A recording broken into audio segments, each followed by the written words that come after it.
iOS 18 video നമ്മൾ കഴിഞ്ഞ ദിവസങ്ങളിൽ ചെയ്തിട്ടുണ്ടായിരുന്നു. ഒരുപാട് ഗംഭീര മാറ്റങ്ങൾ, പ്രത്യേകിച്ചും ആപ്പിൾ ഇന്റലിജൻസ് എന്ന് പറയുന്ന സംവിധാനം ഇപ്പോഴേക്ക് വന്നിട്ടുള്ള വരാൻ പോകുന്ന ആ ഒരു അപ്ഡേറ്റ് ഗംഭീര മാറ്റങ്ങൾ ഐഫോണിൽ കൊണ്ടുവരുന്ന കാര്യത്തിൽ തർക്കമില്ല. അങ്ങനെയാണെങ്കിൽ ആൻഡ്രോയിഡ് 15 എന്തൊക്കെയാണ് കൊണ്ടുവരുന്നത് നമുക്ക് നോക്കിയാലോ. യെസ്, ഈ വീഡിയോയിൽ നമ്മൾ ആൻഡ്രോയിഡ് 15 പ്രധാനപ്പെട്ട ഒരു 5-6 ഫീച്ചേഴ്സ്, പിന്നെ ബാക്കിയുള്ള പ്രധാനപ്പെട്ട ചില ഫീച്ചേഴ്സ് ഒക്കെ ഞാൻ മെൻഷൻ ചെയ്യുന്നുണ്ട്. ആൻഡ്രോയിഡ് 15 നിങ്ങൾ കാത്തിരിക്കുന്ന ഒരു അപ്ഡേറ്റ് ആണെങ്കിൽ എന്തൊക്കെയാണ് നമുക്ക് ഒന്നൊന്നായിട്ട് പരിശോധിക്കാം. അപ്പോൾ ആദ്യം തന്നെ ആൻഡ്രോയിഡ് 15 പേരെന്താണെന്ന് അറിയണ്ടേ? ഇതാണ് വാനില ഐസ്ക്രീം, നല്ല പേര്. അപ്പോൾ ആദ്യത്തെ കാര്യം, ആൻഡ്രോയിഡ് 15 വീഡിയോ ചെയ്തിട്ടുള്ള എല്ലാവരും തന്നെയും ആദ്യം പറയുന്ന ഒരു ഫീച്ചർ പ്രൈവറ്റ് സ്പേസ്. യെസ്, നിങ്ങൾക്ക് ആൻഡ്രോയിഡ് ഫോണിനകത്ത് ഇനി ഒരു സെപ്പറേറ്റ് സ്പേസ് ഉണ്ടാക്കി വെക്കാം. ആരും അറിയാതെ സീക്രട്ട് ആയിട്ട് കാര്യങ്ങൾ ഒളിപ്പിച്ച് വെക്കാം. അപ്പോൾ ഇത് എനേബിൾ ചെയ്യാൻ നേരെ സെറ്റിംഗ്സിലെത്തുക, സെക്യൂരിറ്റി ആൻഡ് പ്രൈവസിയിലെത്തുക. അതിനകത്ത് പ്രൈവറ്റ് സ്പേസ് എന്ന് നിങ്ങൾക്ക് കാണാം. ആ പ്രൈവറ്റ് സ്പേസിനകത്ത് നിങ്ങൾക്ക് ഇതിലുള്ള എല്ലാ ആപ്ലിക്കേഷനുകളുടെയും തന്നെ കോപ്പി എടുത്ത് വെക്കാം. അതിൽ നിങ്ങൾക്ക് വേറെ അക്കൗണ്ടുകൾ വെച്ച് ലോഗിൻ ചെയ്യാം. നിങ്ങളുടെ ഫോട്ടോസ്, വീഡിയോസ്, നിങ്ങൾ ഡൗൺലോഡ് ചെയ്യാൻ സംഭവങ്ങൾ എന്തായിക്കോട്ടെ എല്ലാം അതിനകത്ത് വെക്കാം. അതൊരിക്കലും ഈ ഒരു ഫോണിന്റെ നോർമൽ ആയിട്ടുള്ള സ്ക്രീൻ ലോക്ക് അൺലോക്ക് ചെയ്തത് കൊണ്ട് കാണാൻ പറ്റില്ല. അതിനുള്ള സെപ്പറേറ്റ് ലോക്ക് ഓപ്പൺ ചെയ്താലേ അത് കാണാൻ പറ്റുള്ളൂ. സോ പ്രൈവറ്റ് സ്പേസ് എന്ന സംവിധാനം ആൻഡ്രോയിഡ് ഫോണിൽ ഡീഫോൾട്ട് ആയിട്ട് വരികയാണ്, ബിൽറ്റ് ഇൻ ആയിട്ട് വരികയാണ്.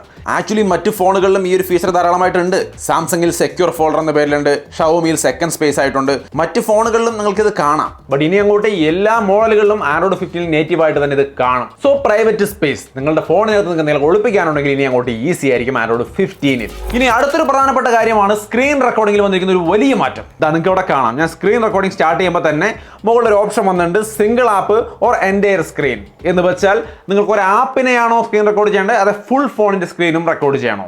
ഈ ഫുൾ സ്ക്രീൻ റെക്കോർഡ് കൂടുതലുള്ള പ്രശ്നം എന്താണെന്ന് വെച്ച് കഴിഞ്ഞാൽ, ഇപ്പോൾ നമ്മൾ റെക്കോർഡ് ചെയ്തുകൊണ്ടിരിക്കുകയാണ്, അതിനിടയ്ക്ക് ഒരു നോട്ടിഫിക്കേഷൻ വന്നു, അതടക്കം സ്ക്രീൻ റെക്കോർഡിംഗ് വരും. എന്തെങ്കിലും OTP ആണ്, അല്ലെങ്കിൽ നമ്മുടെ തന്നെ ഫോൺ നമ്പറോ എന്തെങ്കിലും ആരെങ്കിലും ഫോൺ വരികയാണെങ്കിൽ അതിൻ്റെ നോട്ടിഫിക്കേഷൻ വരികയാണ്, അതൊക്കെ റെക്കോർഡാവും. ഇനിയിപ്പോൾ നിങ്ങൾ കൈമാറ്റി അല്ലെങ്കിൽ വേറൊരു അപ്ലിക്കേഷനിൽ പോയി എന്തെങ്കിലും കോപ്പി ചെയ്യാൻ പോയി, അതും ഇതിനകത്ത് വരും.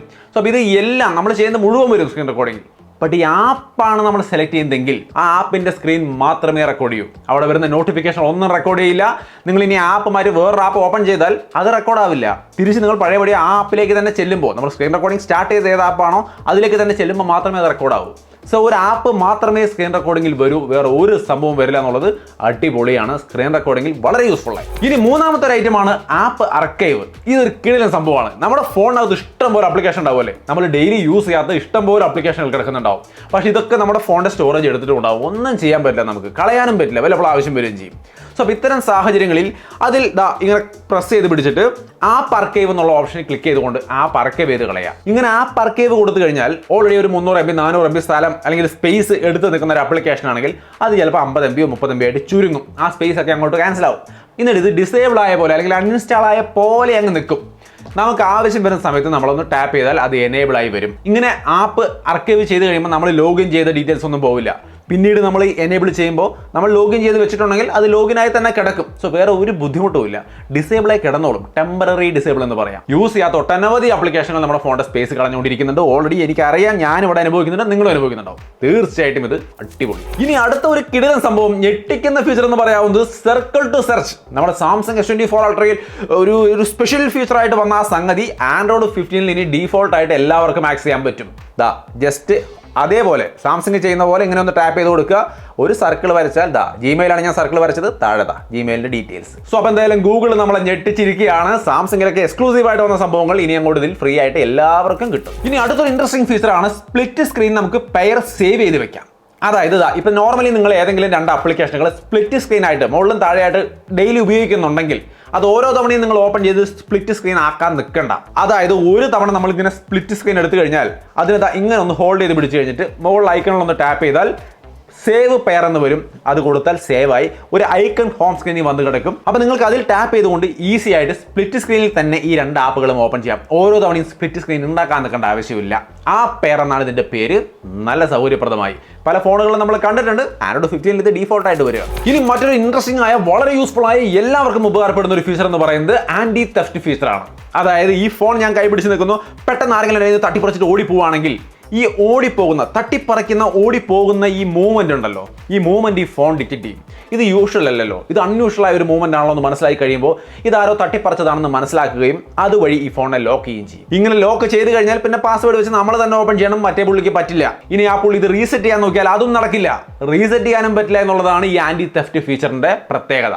സോ ഒരു നല്ല അഡ്വാൻസ്ഡ് ആയ തെഫ്റ്റ് പ്രൊട്ടക്ഷനാണ് ഗൂഗിൾ കൊണ്ടുവന്നിരിക്കുന്നത്. നിങ്ങളുടെ അഭിപ്രായങ്ങൾ തീർച്ചയായിട്ടും കമന്റായിട്ട് ഷെയർ ചെയ്യാം. ഇത് കൂടാതെയും ഒട്ടനവധി ചെറിയ മാറ്റങ്ങൾ ഇതിനകത്തുണ്ട്, ഫീച്ചേഴ്സ് ഉണ്ട്. ഒന്ന് ബ്ലൂടൂത്ത് ഓഡിയോ ഷെയറിംഗ് ഇനിയും ബെറ്റർ ആയിരിക്കുന്നു. അതായത് ബ്ലൂടൂത്തിൽ നമ്മൾ പാട്ട് കേട്ടുകൊണ്ടിരിക്കുകയാണ് ഹെഡ്ഫോൺ വെച്ചിട്ടെങ്കിൽ നമ്മുടെ കൂട്ടുകാരന്മാർ വന്നാൽ അവർക്കും നമുക്ക് വേണമെങ്കിൽ അവരുടെ ഹെഡ്ഫോൺ ഇതിലേക്ക് കണക്ട് ചെയ്തുകൊണ്ട് നമ്മൾ കേൾക്കുന്ന പാട്ട് അവർക്കും കേൾക്കാൻ പറ്റും. Audio sharing. മറ്റൊന്നാണ് OTP. അത് മെസ്സേജ് ആയിട്ട് വരും. അതായത് നോട്ടിഫിക്കേഷനിൽ ഹിഡൻ ആയിട്ടേ OTP വരുള്ളൂ. ഇപ്പോഴേക്കും നമുക്കൊരു OTP വന്നാൽ നമ്മുടെ സ്ക്രീനിന്റെ മുകളിൽ നോട്ടിഫിക്കേഷൻ വരുമ്പോൾ അതിൽ OTP കാണാം. ബട്ട് ഇനി അത് കാണാൻ പറ്റില്ല, പകരം അത് മെസ്സേജ് പോലെയാണ് വരിക. അപ്പോൾ അവിടെ നമുക്ക് ടച്ച് ചെയ്ത് നോക്കിയാലേ അത് കാണാൻ പറ്റുള്ളൂ. ഇതിന്റെ ഗുണം എന്താണെന്ന് ചോദിച്ചു കഴിഞ്ഞാൽ ആരെങ്കിലും ഒക്കെ സൈഡിൽ നിൽക്കുന്നുണ്ടെങ്കിൽ അവർക്ക് നമ്മുടെ ഫോണിൽ വരുന്ന OTP കാണാൻ പറ്റും. ഇനി അങ്ങനെ കാണാൻ പറ്റില്ല എന്ന് സാരം. ഇനി മറ്റൊരു ഫീച്ചറാണ് ഓട്ടോ ടേൺ ഓൺ ബ്ലൂടൂത്ത്. അതായത് നമ്മൾ ബ്ലൂടൂത്ത് ഇപ്പോൾ എന്തെങ്കിലും കാര്യത്തിന് ഓഫ് ചെയ്ത് വെച്ചു, പിറ്റേ ദിവസം നമ്മുടെ ഫോൺ ആരെങ്കിലും എടുത്തുകൊണ്ട് പോയി, നമുക്ക് ഫോൺ ഡിക്റ്റേറ്റ് ചെയ്യാൻ പറ്റുന്നില്ല, ലൊക്കേഷൻ ഡിക്റ്റേറ്റ് ചെയ്യാൻ പറ്റില്ല, കാരണം ബ്ലൂടൂത്ത് ഓൺ ആവണം, എന്നാലും അത് വർക്ക് ചെയ്യുള്ളൂ. അപ്പോൾ ഇതെങ്ങനെ ഓണാക്കാൻ പറ്റില്ല, പക്ഷേ ഇനി അങ്ങോട്ട് താനെ ഓൺ ആയിക്കോളും. നമ്മൾ ഇങ്ങനെ ഒരു ഓപ്ഷൻ ഉണ്ട് അവിടെ കാണാം. ഇത് ഓൺ ചെയ്ത് വെക്കുകയാണെങ്കിൽ നമ്മുടെ ഫോൺ ഇന്ന് നമ്മൾ ബ്ലൂടൂത്ത് ഓഫ് ചെയ്ത് എടുത്ത് വെച്ചാലും രാവിലെ ആകുമ്പോൾ ഓട്ടോമാറ്റിക്കലി ബ്ലൂടൂത്ത് ഓൺ ആയിക്കോളും. സോ അതൊരു സേഫ്റ്റി മെഷറായെന്ന് പറയാം. പിന്നെ വിഷ്വലി നമുക്ക് കാണാൻ കഴിയുന്ന 2-3 കാര്യങ്ങൾ എനിക്ക് നോട്ടീസ് ചെയ്യാൻ പറ്റിയ കാര്യം എന്ന് പറയുന്നത്, നമ്മളിപ്പോൾ ബാക്കൗട്ട് ജസ്റ്റ് ഇങ്ങനെ ബാക്കൗട്ട് എടുക്കുകയാണെങ്കിൽ സൈഡിൽ ഒരു പ്രിവ്യൂ പോലെ നമ്മൾ അടുത്തായിട്ട് ഏത് പേജിലേക്കാണ് പോകുന്നതെന്ന് ഇവിടെ കാണാൻ സാധിക്കുന്നുണ്ട്. ബാക്കിലോട്ട് പോകുമ്പോൾ ബാക്ക് ജസ്റ്റർ പ്രിവ്യൂ എന്നോ അങ്ങനെയൊക്കെ നിങ്ങൾക്ക് വിളിക്കാം. പിന്നെ ബ്ലൂടൂത്ത് ബട്ടണിൽ നമ്മൾ ക്ലിക്ക് ചെയ്ത് കഴിഞ്ഞാൽ അത് ഓഫ് ആവുകയല്ല ചെയ്യുക, ഇങ്ങനെ വലുതായിട്ട് ഓൺ ആയി വരിക ചെയ്യുക. നമ്മുടെ വൈഫൈ ബട്ടണിലൊക്കെയാണ് നമ്മളിങ്ങനെ ടാപ്പ് ചെയ്യുമ്പോൾ അത് ഫുള്ളായിട്ട് എല്ലാ വൈഫൈ നെറ്റ്വർക്കും കാണുന്ന തരത്തിൽ ഓൺ ആയി വരിക. ബ്ലൂടൂത്തിന് അത് ഉണ്ടായില്ല, പക്ഷേ ഇപ്പോൾ ബ്ലൂടൂത്തിൽ ടാപ്പ് ചെയ്താലും അത് ഫുള്ളായിട്ട് ഓൺ ആയി വരുന്നുണ്ട്. പിന്നെ മറ്റൊരു സെക്ഷനാണ് നമ്മുടെ വോളിയം കൺട്രോളിൻ്റെ ഏരിയയിൽ ഒന്ന് ടാപ്പ് ചെയ്ത് കൊടുത്താൽ ഈ രീതിയിലാണ് ഇപ്പോൾ വോളിയം കൺട്രോൾ വരുന്നത്. ഒരു മാറ്റം, ഒരു വിഷ്വൽ ചേഞ്ച് വന്നിട്ടുണ്ട്. യൂസ്ഫുൾ ആയോ എന്നുള്ളത് നിങ്ങൾ പറയാം. സോ ഇപ്പോൾ വിഷ്വലി അങ്ങനെ വലിയ കാര്യമായ മാറ്റങ്ങളൊന്നും ഈ കണ്ട 2-3 ഉള്ളൂ. പക്ഷേ ഈ ആദ്യം പറഞ്ഞ എല്ലാ ഘടകങ്ങളും നന്നായി. അതുപോലത്തെ ഒട്ടനവധി ഫീച്ചറുകൾ വേറെയുണ്ട്. ഞാൻ ഇമ്പോർട്ടൻ്റ് ആയത് മാത്രമേ പറഞ്ഞുള്ളൂ. അതായത് നോട്ടിഫിക്കേഷൻ കൂൾ ഡൗൺ പോലുള്ള ഫീച്ചറുകൾ. അതായത് ഒരേ ആപ്പിൽ നിന്ന് തുടരെ നോട്ടിഫിക്കേഷൻ വന്നാൽ നമ്മൾ നോട്ടിഫിക്കേഷൻ കൂൾ ഡൗൺ ഓൺ ചെയ്ത് വെച്ചിട്ടുണ്ടെങ്കിൽ തുടരെ നമ്മളെ ശല്യം ചെയ്യുന്ന തരത്തിൽ നോട്ടിഫിക്കേഷൻ വന്നാൽ അത് സൗണ്ട് കുറച്ച് അങ്ങനെ മ്യൂട്ടാക്കി കളഞ്ഞോളൂ. മറ്റൊരു കാര്യമാണ് HD വീഡിയോ കോളിംഗ്. ഓൾറെഡി നമുക്ക് ഇതിൽ സപ്പോർട്ട് ചെയ്യുന്നുണ്ട്. നമ്മുടെ കമ്പ്യൂട്ടറിലേക്ക് ക്യാമറ ആയ രീതി വീഡിയോ കോൾ ചെയ്യാൻ വേണ്ടിയിട്ട് കമ്പ്യൂട്ടറിലേക്ക് ഒരു ക്യാമറയായിട്ട് ഫോൺ ഉപയോഗിക്കാൻ നമുക്ക് പറ്റും പൊതുവേ. ഇപ്പോൾ അത് HD ലെവലിൽ പറ്റുമെന്നുള്ളതാണ് ഇന്നത്തെ പ്രത്യേകത. വലിയ മാറ്റമൊന്നുമില്ല, എന്നാലും HDയിൽ പറ്റുമെന്നുള്ളതൊരു മാറ്റമാണല്ലോ. പിന്നെ മറ്റൊരു ഫീച്ചർ സ്പാം കോളൊക്കെ വരികയാണെങ്കിൽ അത് ഓട്ടോമാറ്റിക്കലി ഇവിടെ കാണിക്കും. സ്പാം കോൾ എന്ന മെസ്സേജ് നമുക്ക് വരുമെന്നാണ് പറയുന്നത്. Android 15 വരുന്നതോടുകൂടി. ഇപ്പോഴേക്കും എനിക്കത് കിട്ടിയിട്ടില്ല, വരുമായിരിക്കും. പിന്നെ കസ്റ്റം വൈബ്രേഷൻ നമുക്ക് സെറ്റ് ചെയ്യാൻ പറ്റും. അതായത് നമുക്കൊരു കോളൊക്കെ വരുമ്പോൾ അതിനൊരു കസ്റ്റം വൈബ്രേഷൻ, നമുക്ക് കസ്റ്റം റിംഗ് ടോൺ സെറ്റ് ചെയ്യുന്ന പോലെ കസ്റ്റം വൈബ്രേഷൻ സെറ്റ് ചെയ്ത് കഴിഞ്ഞാൽ പോകാൻ ഒരു കോൾ വരികയാണെങ്കിൽ നമ്മളൊരു എമർജൻസി കോൺടാക്റ്റിനകത്ത് കൊടുത്തിട്ടുണ്ടെങ്കിൽ ആ വൈബ്രേഷൻ ഫീൽ ചെയ്യുമ്പോൾ തന്നെ നമുക്കറിയാം അതൊരു എമർജൻസി കോൺടാക്റ്റ് ആണ് അല്ലെങ്കിൽ ഇമ്പോർട്ടൻ്റ് ആണ്, നമുക്ക് വേഗം എടുക്കാം. അത് ഏതാണെന്ന് അറിയാൻ വേണ്ടി നമ്മൾ എടുത്ത് നോക്കേണ്ട ആവശ്യമില്ല, അല്ലാണ്ട് നമുക്ക് മനസ്സിലാവും. അപ്പോൾ കസ്റ്റം വൈബ്രേഷൻ സെറ്റ് ചെയ്യാന്നുള്ളത് നല്ലൊരു കാര്യമാണ്. പിന്നെ സെല്ലുലാർ സെക്യൂരിറ്റി പോലുള്ള കാര്യങ്ങൾ വരുന്നുണ്ട്. അതായത് നമുക്ക് ഒരു കോൾ ചെയ്യുമ്പോൾ അത് അൺപ്രൊട്ടക്റ്റഡ് ആയ ഒരു നെറ്റ്വർക്ക് ആണെങ്കിൽ അപ്പോൾ തന്നെ നോട്ടിഫിക്കേഷൻ വരും, ഇത് സേഫ് അല്ല എന്നുള്ള കാര്യം. സോ Android 15 വന്ന ഒരു 6-7 ഇൻട്രസ്റ്റിംഗ് ആയ ഫീച്ചറുകളെ കുറിച്ചാണ് ഞാൻ ഈ വീഡിയോ നിങ്ങളുമായി ഷെയർ ചെയ്തത്. iOS 18 എല്ലാ ഫീച്ചേഴ്സും അടങ്ങുന്ന ഡീറ്റെയിൽ വീഡിയോ നമ്മുടെ ചാനൽ കിടക്കുന്നത് കണ്ടു നോക്കുക. iOS ആണോ ആൻഡ്രോയിഡ് ആണോ നിങ്ങൾക്ക് ബെറ്റർ ആയിട്ട് തോന്നിയത് ഇത്തവണത്തെ അപ്ഡേറ്റിന്റെ കാര്യത്തിൽ? എന്നെ സംബന്ധിച്ച് ആപ്പിൾ ഇന്റലിജൻസും ChatGPT അടക്കമുള്ള ഒട്ടനവധി കാര്യങ്ങൾ ഐഫോണിൽ കിട്ടുന്നത് കൊണ്ട് ഈ ഒരു അപ്ഡേറ്റിന്റെ കാര്യത്തിൽ ഇത്തവണ ഗോൾ അടിച്ചത് iOS അല്ലേ എന്നൊരു സംശയം. പക്ഷേ നിങ്ങളാണ് തീരുമാനം പറയേണ്ടത്. നിങ്ങളുടെ അഭിപ്രായങ്ങൾ തീർച്ചയായിട്ടും കമന്റായി ഷെയർ ചെയ്യാം. വീഡിയോ ഇഷ്ടപ്പെട്ടാൽ ലൈക്ക് ചെയ്യാനും ഷെയർ ചെയ്യാനും മറക്കണ്ട. വീണ്ടും ഒരു വീഡിയോയിൽ കാണാം. ബൈ.